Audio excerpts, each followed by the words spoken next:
Tenía 16 años cuando mis padres me dejaron sola en casa por primera vez. Ocurrió en diciembre de 2021 en una zona residencial a las afueras de Toluca. El invierno había llegado con una intensidad inusual. El frío era tan severo que las ventanas amanecían empañadas por dentro y el jardín aparecía cubierto de escarcha antes del amanecer.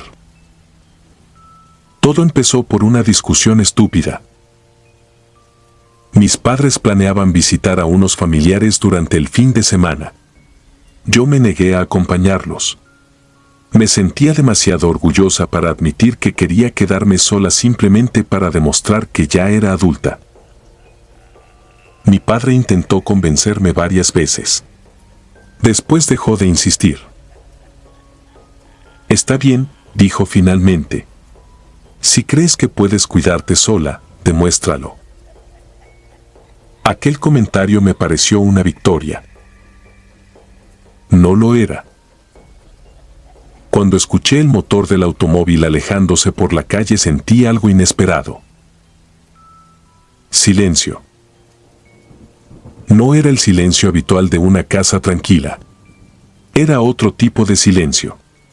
Uno que parecía llenar cada habitación y hacer evidente la ausencia de las personas que siempre habían estado ahí. Intenté distraerme. Invité a 2 amigas durante la tarde. Vimos películas, comimos pizza y fingí estar encantada con mi independencia. Cuando se fueron, la casa volvió a quedarse inmóvil. A las 10 de la noche revisé que todas las puertas estuvieran cerradas. A las 11, me acosté. A las 11:47 escuché el primer ruido. Un golpe. Seco. Metálico.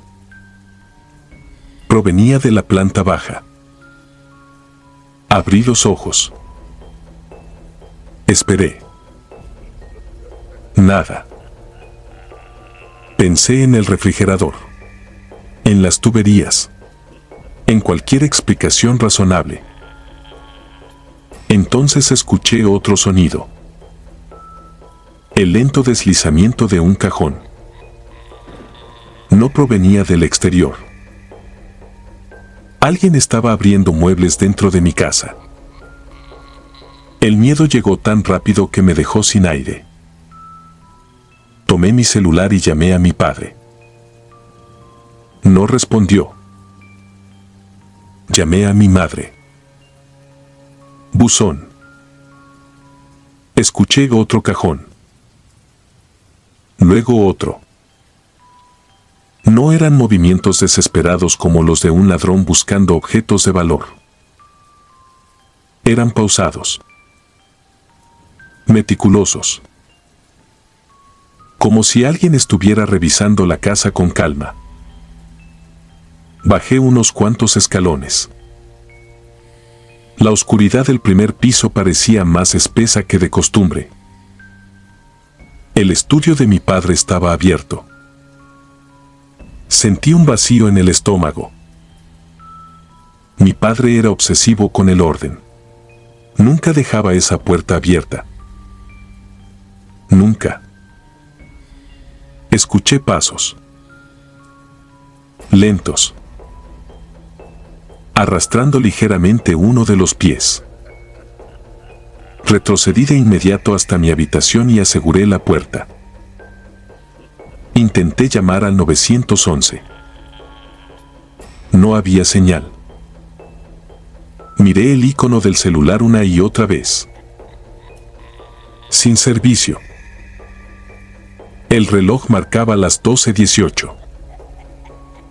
Entonces escuché algo imposible. La voz de mi padre. Ya llegamos. Mi cuerpo entero se tensó. No era posible. Volví a mirar el mensaje que mi madre me había enviado 15 minutos antes. Vamos apenas a mitad del camino. La voz sonó otra vez. Abre, hija. El tono era idéntico. Pero había algo incorrecto. Mi padre pronunciaba mi nombre con cariño. Aquella voz lo hacía como si estuviera leyendo una palabra desconocida. No tengas miedo. Escuché pasos subiendo las escaleras. 1, 2, 3. Se detenían. Continuaban. Lentos. Sin prisa. Como si supieran perfectamente dónde estaba. Me escondí dentro del closet. Apreté ambas manos contra mi boca para no llorar. Escuché cómo la voz se detenía frente a mi puerta. Después, 3 golpes. Suaves. Sé que estás despierta. El pestillo comenzó a moverse. 1 vez. 2 veces. Después escuché algo que jamás olvidaré. Una respiración. No del otro lado de la habitación, sino dentro del propio closet. Detrás de mí. Mi sangre se congeló. Porque yo había revisado aquel closet antes de esconderme. Estaba vacío. La respiración era húmeda. Profunda. Demasiado cerca. No me atreví a girar. Entonces, muy despacio, sentí como unos dedos rozaban mi cabello desde la oscuridad detrás de mi espalda. Dedos helados. Largos. Con uñas quebradas. La puerta del dormitorio se abrió al mismo tiempo. Escuché entrar a alguien. Podía oír sus pasos recorriendo la habitación. Podía escuchar su respiración frente al closet. Y también la respiración detrás de mí. Había 2. Uno afuera. Y otro dentro del closet. No sé cuánto tiempo permanecí inmóvil. Quizá segundos. Quizá horas.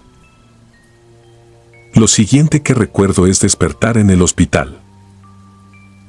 Según los médicos, me encontraron inconsciente frente a la puerta principal cuando regresaron mis padres. La policía revisó la casa. No encontraron intrusos. Sin embargo, registraron 2 cosas extrañas. Huellas de tierra húmeda que comenzaban en el pasillo superior y desaparecían frente a mi habitación. Y marcas de uñas en la pared interior del closet. Marcas profundas. A la altura exacta donde había estado sentada. Mis padres vendieron la casa pocos meses después. Nunca regresé. Nunca hablé del tema. Hasta hace 2 años. Durante una reunión familiar, mi madre confesó algo que había guardado por miedo a alterarme. Aquella noche, mientras volvían a casa preocupados porque nadie lograba comunicarse conmigo, mi padre recibió una llamada desde mi número. Contestó creyendo que era yo. Pero no escuchó mi voz. Escuchó la suya. Y esa voz dijo: no regresen. Ella ya no está sola. Todavía conservo ese mismo número telefónico. Y algunas madrugadas, exactamente a las 12:18, recibo llamadas sin identificación. Nunca contesto. Porque la última vez que lo hice, una respiración húmeda llenó el auricular. Y después escuché mi propia voz susurrando: abre el closet, sigo aquí.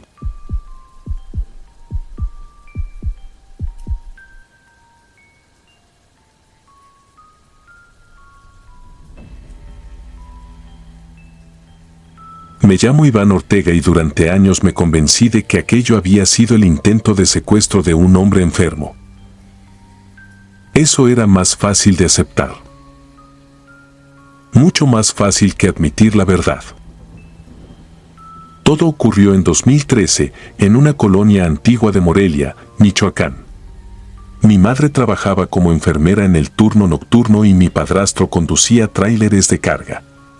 Yo tenía 14 años y pasaba demasiadas tardes solo en casa. La vivienda era vieja, construida en los años 70. Un solo pasillo conectaba todas las habitaciones. Las puertas de los cuartos nunca cerraban bien y el piso de madera crujía incluso cuando nadie caminaba sobre él. Desde niño odiaba ese pasillo. No por alguna razón concreta. Simplemente me hacía sentir observado. Aquella tarde llegué de la secundaria cerca de las 5. Afuera comenzaba a oscurecer debido a una tormenta que se aproximaba.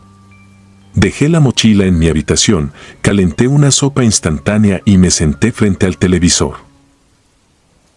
El sonido de la lluvia golpeando las láminas del patio trasero terminó por llenar el silencio de la casa. Entonces escuché el primer golpe. ¡Tac! Provenía de la ventana de la sala. Pensé que era una rama arrastrada por el viento. ¡Tac! Volvió a sonar. Giré la cabeza. Y vi a un hombre observándome desde el otro lado del vidrio. Sentí que la cuchara se me resbalaba entre los dedos. Era alto, delgado y vestía ropa demasiado formal para alguien que caminaba bajo la lluvia. Su cabello oscuro estaba pegado al rostro mojado. Permanecía inmóvil, mirándome. No hizo ningún gesto. No saludó. No tocó el cristal. Solo me observó. Cuando nuestras miradas se cruzaron, ocurrió algo que todavía me persigue. Sonrió. No fue una sonrisa amplia. Fue lenta. Como si hubiera estado esperando ese instante durante mucho tiempo. La piel alrededor de sus labios se tensó, pero sus ojos permanecieron completamente vacíos. No reflejaban alegría, ni enojo, ni humanidad. Aparté la mirada inmediatamente. Me dije que debía tratarse de un vecino, un vendedor o alguien buscando ayuda. Cuando reuní el valor suficiente para volver a mirar, la ventana estaba vacía. La lluvia seguía cayendo, pero él había desaparecido. Sentí alivio durante apenas unos segundos. Entonces sonó el timbre. Una vez. 2 veces. 3 veces. Largo. Insistente. Mi madre siempre me repetía la misma regla. Nunca abras. No importa quién sea. Me acerqué despacio hasta la puerta principal y miré por la mirilla. No había nadie. El timbre volvió a sonar. Retrocedí. Un sudor frío comenzó a recorrerme la espalda. Después escuché la voz. Iván. No provenía del otro lado de la puerta. Parecía llegar desde muy cerca. Demasiado cerca. Tu mamá me pidió que viniera por ti. Era una voz suave. Masculina. Tranquila. Como si estuviera intentando no asustarme. Pero había algo extraño. Algo imposible. La escuchaba perfectamente. aunque no veía a nadie por la mirilla. No respondí. La voz volvió. No tengas miedo. Abre. Me quedé inmóvil. La lluvia golpeaba el techo. El reloj de pared seguía avanzando. Y entonces escuché otro sonido. Detrás de mí. Un crujido. Proveniente del pasillo. Giré lentamente. La oscuridad del corredor parecía más profunda que de costumbre. Las puertas de las habitaciones permanecían abiertas. No había nadie. Sin embargo, algo acababa de caminar sobre el piso de madera. Escuché otro crujido. Y otro. Como pasos lentos. Descalzos. Alejándose hacia el fondo de la casa. Mi respiración comenzó a quebrarse. La voz seguía llamándome desde la entrada. Iván, abre la puerta. Pero los pasos estaban adentro. Lo comprendí de inmediato. Había alguien dentro de la casa. Corrí hacia la cocina para alcanzar el teléfono fijo. El aparato no tenía tono. Escuché entonces un chirrido metálico. La puerta trasera. Alguien intentaba abrirla. Retrocedí aterrorizado. Y vi como uno de los tornillos del cerrojo cayó al suelo. Después otro. Y otro más. Los tornillos no salían disparados. Giraban lentamente. Como si unas manos invisibles los desenroscaran desde el interior. No podía respirar. El timbre seguía sonando. La voz seguía hablándome desde afuera. Pero alguien desmontaba la cerradura desde dentro. Y entonces lo escuché. Muy cerca de mi oído izquierdo. Una respiración. Lenta. Profunda. Tan próxima que sentí el aire tibio rozar mi cuello. No había nadie detrás de mí. Corrí. No recuerdo haber abierto la puerta principal. Solo recuerdo atravesar la lluvia descalzo y golpear desesperadamente la puerta de la señora Teresa, nuestra vecina. Lloraba. Gritaba. Rogaba que me dejara entrar. Antes de que ella abriera, miré hacia mi casa. La puerta principal continuaba cerrada. Pero la cortina de la sala comenzó a moverse. Lentamente. Una mano apartó apenas la tela. Y apareció aquel rostro. La misma sonrisa. Observándome desde adentro. La policía encontró la chapa trasera desmontada y huellas de barro alrededor del patio. Nunca localizaron al hombre. Mi madre dejó de trabajar de noche y nos mudamos pocos meses después. Durante años intenté convencerme de que había sido un intruso. Hasta que, tiempo después, revisando fotografías familiares para el funeral de mi abuelo, encontré una imagen tomada 6 años antes de aquella noche. Aparecíamos mi madre y yo celebrando mi cumpleaños. Globos. Pastel. Sonrisas. Y al fondo del pasillo, casi oculto entre las sombras, estaba el mismo hombre de la lluvia. Con la misma ropa.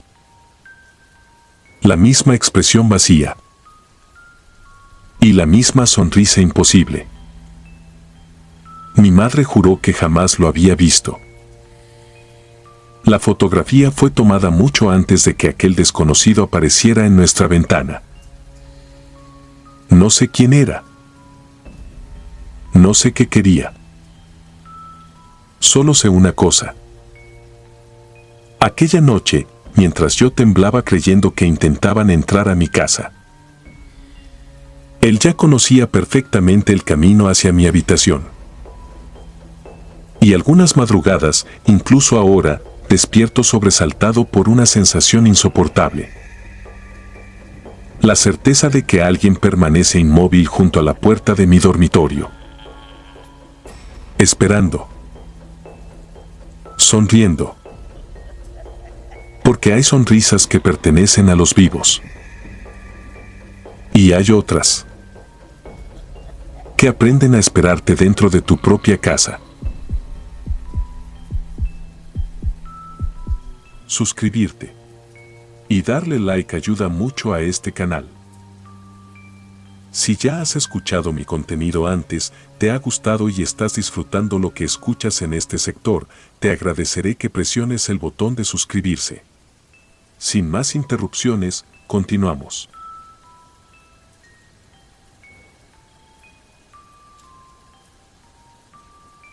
Me llamo Ramiro Salcedo.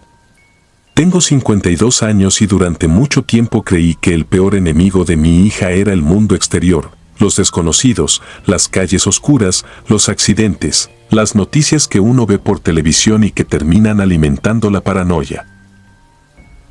Por eso la protegí demasiado. Desde que mi esposa murió de manera repentina cuando Lucía tenía 4 años, me convertí en padre y centinela. Aprendí a cocinar, a peinarla para la escuela, a curar rodillas raspadas y a espantar monstruos imaginarios debajo de la cama.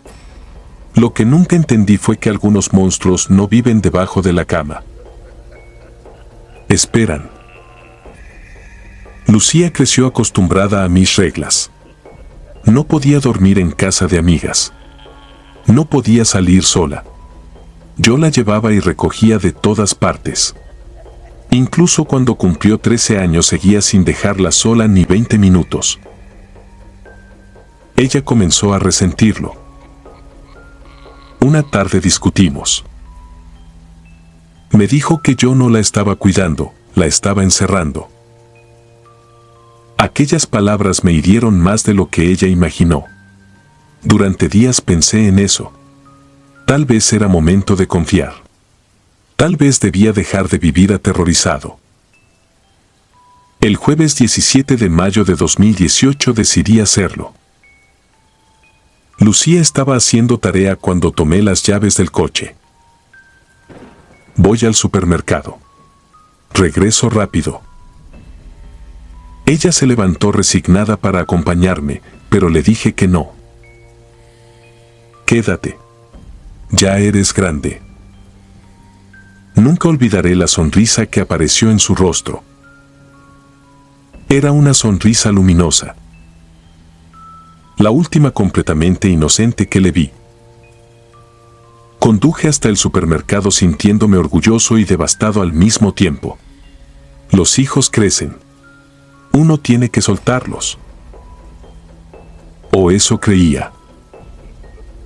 Habían pasado poco más de 20 minutos cuando mi celular comenzó a vibrar. Lucía. Contesté sonriendo. ¿Qué olvidé comprar? No hubo respuesta. Solo respiración agitada. Después escuché un sollozo ahogado. Papá, creo que hay alguien aquí. La sangre abandonó mi cuerpo. Le pregunté qué había pasado. Me dijo que estaba estudiando cuando escuchó pasos en el pasillo. Pensó que era yo. Luego oyó como alguien abría lentamente la puerta de mi habitación. La puerta del departamento seguía cerrada con llave. No había escuchado entrar a nadie. Entonces empezó a esconderse dentro del closet. Mientras me describía aquello, su voz temblaba tanto que algunas palabras se perdían entre dientes. Salí corriendo del supermercado dejando el carrito abandonado. Manejé como un demente. Intenté mantenerla tranquila. Le pregunté si podía ver algo. No, pero lo escucho caminar. Su respiración se aceleró. Escuché el crujido del piso del departamento. Un paso. Luego otro. Lento. Sin prisa. Como alguien disfrutando saber que la presa está atrapada. Papá, creo que está frente a mi puerta. Después hubo silencio. Un silencio tan absoluto que incluso dejé de respirar. Y entonces escuché 3 golpes suaves. Toc. Toc. Toc. Lucía comenzó a llorar. Está tocando el closet.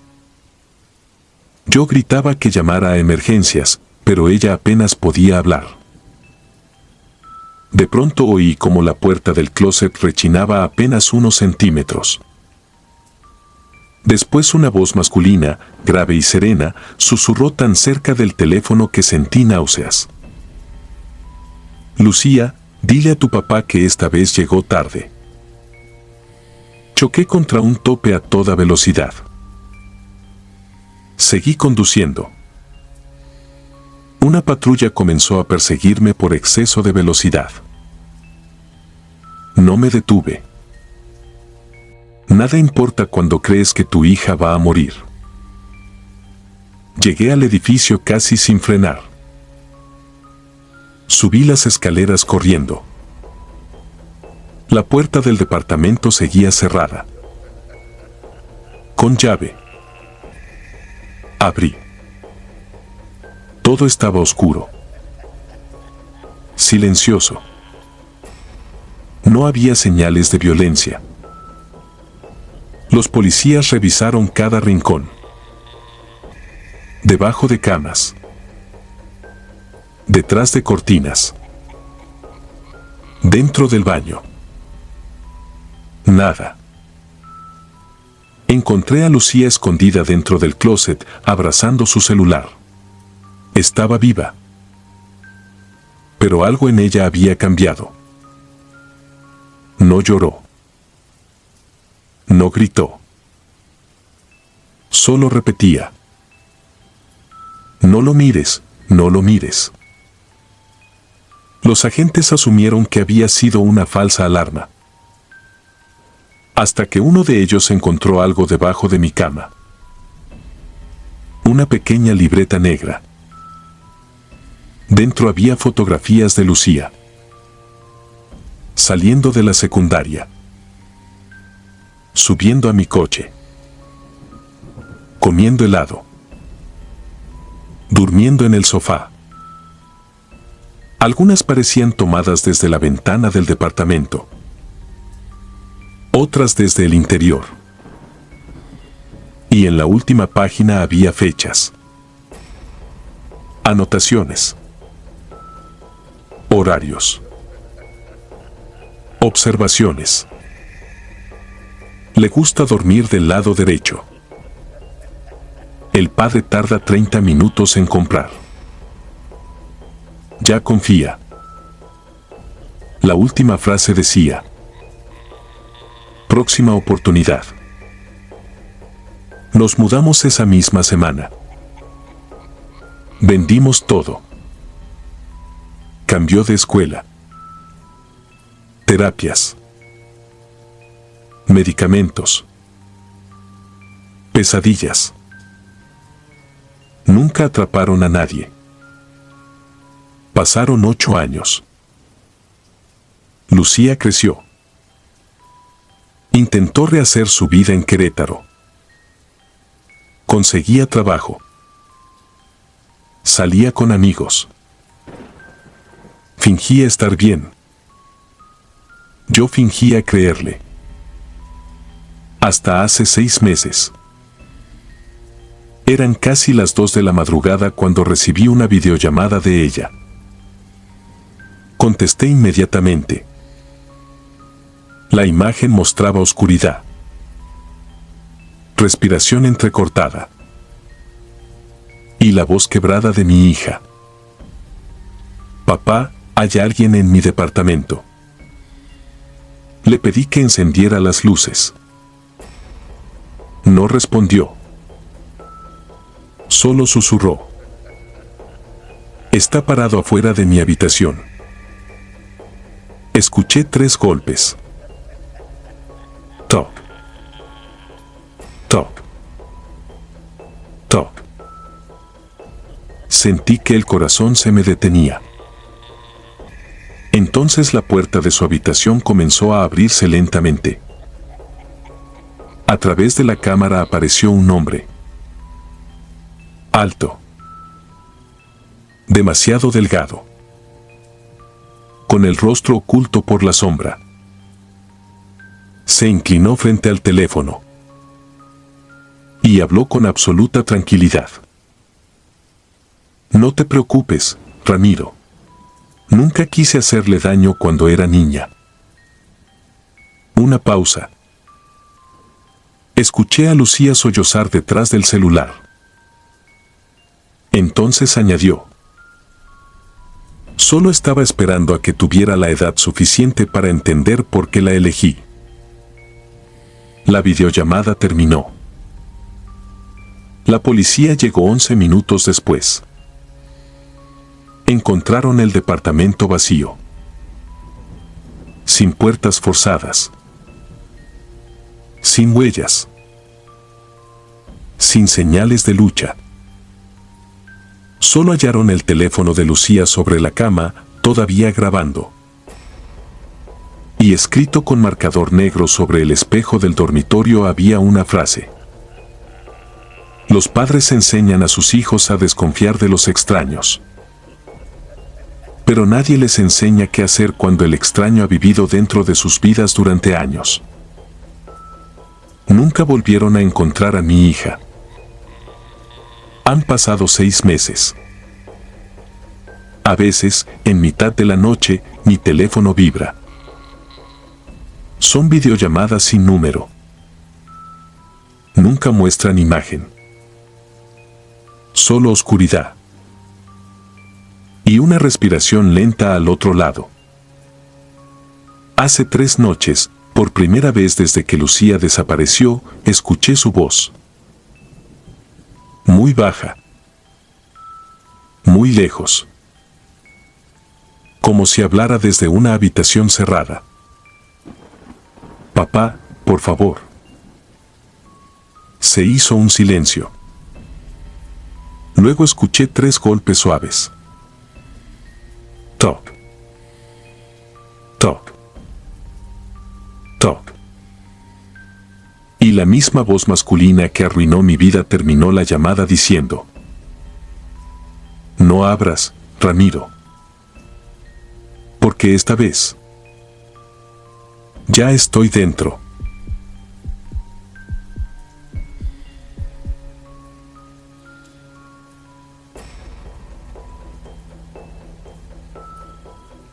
A veces pienso que mi madre sabía exactamente lo que estaba ocurriendo.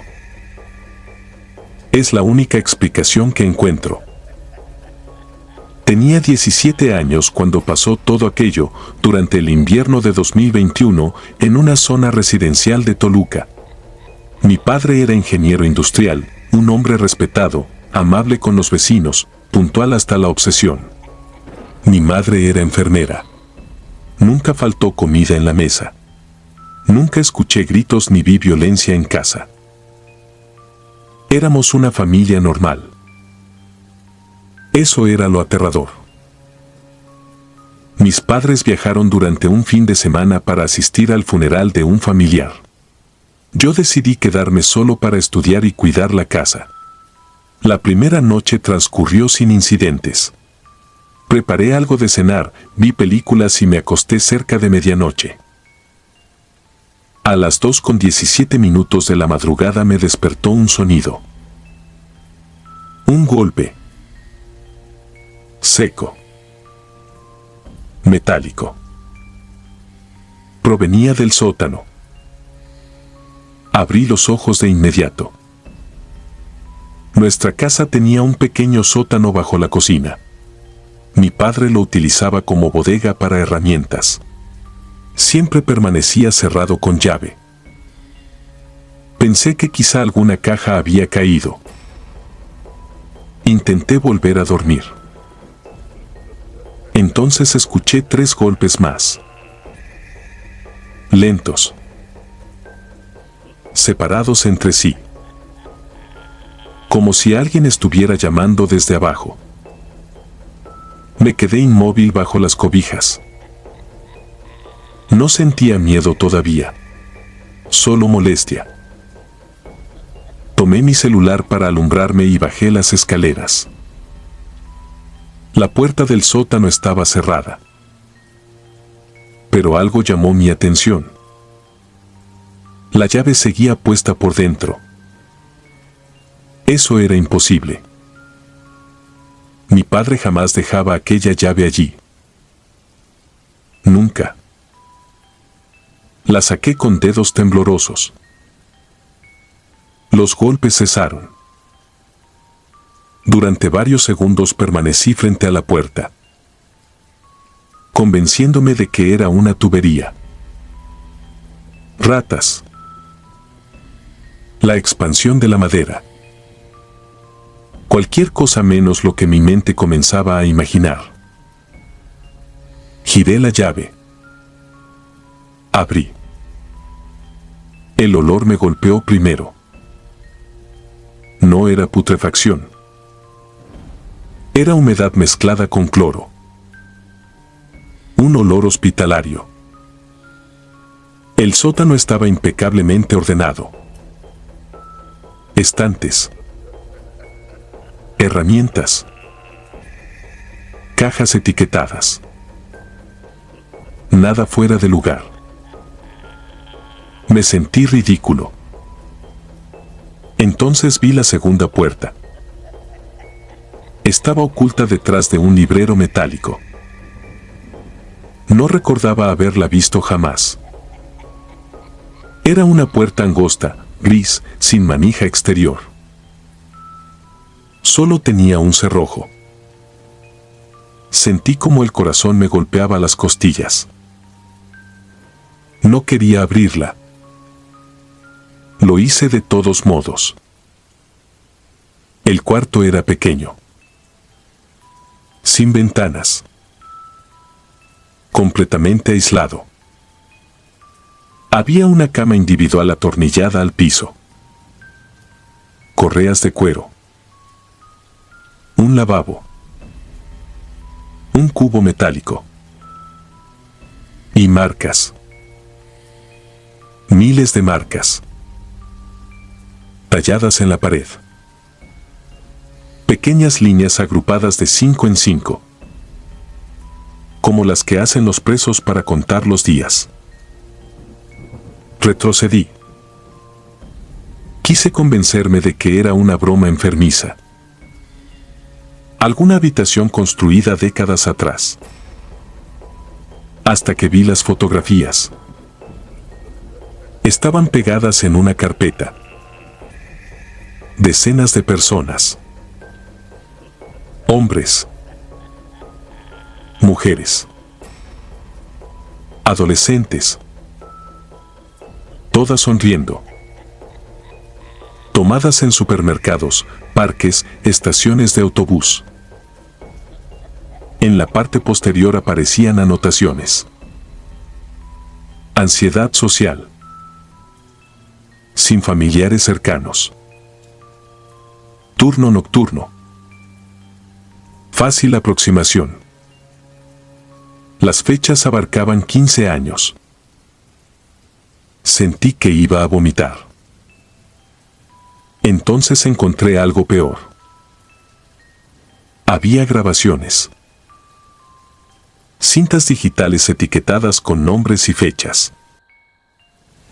No fui capaz de reproducirlas, porque comprendí exactamente lo que eran. Subí corriendo las escaleras. Llamé a mi madre. No respondió. Llamé a mi padre. Buzón. Intenté llamar a la policía. Fue entonces cuando escuché el ruido. Arriba. En la planta principal. Pasos. Lentos. No provenían del exterior. Venían del interior de la casa. Alguien caminaba descalzo por el pasillo. Apagué la luz del celular. El silencio fue absoluto. Después escuché cómo la puerta del sótano se cerraba. Yo seguía abajo. Alguien acababa de encerrarme. No sé cuánto tiempo permanecí paralizado. Escuchaba respiraciones al otro lado de la puerta. No golpes. No intentos de abrir. Solo respiraciones. Como si quien estuviera arriba disfrutara saber que yo estaba allí. Finalmente escuché pasos alejándose. Logré forzar la cerradura utilizando herramientas del taller. Cuando salí del sótano, la casa estaba vacía. Todas las puertas seguían cerradas. Nadie había entrado.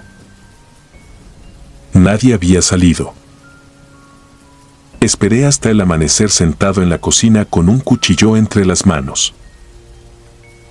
Mis padres regresaron cerca de las 9. Mi madre me encontró llorando. Le conté todo. Cada detalle. Esperé horror. Negación.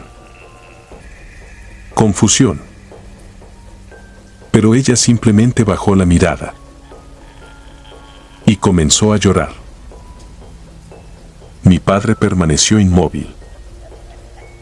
Luego hizo una pregunta que destruyó mi vida. ¿Abriste la segunda puerta? Sentí un frío imposible. Asentí. Mi madre comenzó a temblar. Mi padre cerró los ojos durante varios segundos antes de decir: entonces ya sabe que lo viste. No entendí. ¿Quién? Pregunté. Fue mi madre quien respondió, con la voz rota: tu hermano. No tenía hermanos. Era hijo único. O eso creía. Mi madre me confesó que antes de mi nacimiento tuvieron otro hijo. Un niño extremadamente violento. A los 13 años secuestró a una compañera de escuela y la mantuvo escondida durante días. Mi abuelo utilizó influencias para evitar que fuera enviado a un reformatorio. Lo ocultaron. Lo internaron. Escapó. Volvió a casa. Y desde entonces nunca volvió a irse. Mi padre construyó aquel cuarto para encerrarlo durante sus crisis. Pero dejó de funcionar. Aprendieron a convivir con él. A ignorar su presencia. A fingir que no existía. Porque denunciarlo significaba destruir a la familia. Aquella noche, mientras intentábamos procesarlo todo, escuchamos un ruido proveniente del pasillo. Los tres giramos hacia la oscuridad. Mi madre rompió a llorar. Mi padre bajó la cabeza. Y yo vi, por primera vez, al hombre que había vivido toda mi vida dentro de nuestra casa sin que yo lo supiera. Era alto. Delgado. mucho más mayor de lo que debería. Tenía mi misma nariz, mis mismos ojos, la misma cicatriz bajo el mentón. Me observó durante unos segundos con una expresión tranquila. Luego sonrió. Una sonrisa pequeña, humana, terriblemente humana. Y dijo algo que todavía escucho algunas noches antes de dormir. No te preocupes. Papá ya me encontró otra casa. 2 semanas después desapareció. La policía nunca halló rastro de él. Mis padres murieron 6 meses más tarde en un supuesto accidente automovilístico. Yo heredé la casa. La demolieron el año pasado. Durante la excavación, los trabajadores descubrieron restos humanos bajo los cimientos del antiguo sótano. No encontraron 1, ni 2. Encontraron 9. Todos pertenecían a personas desaparecidas en distintos años.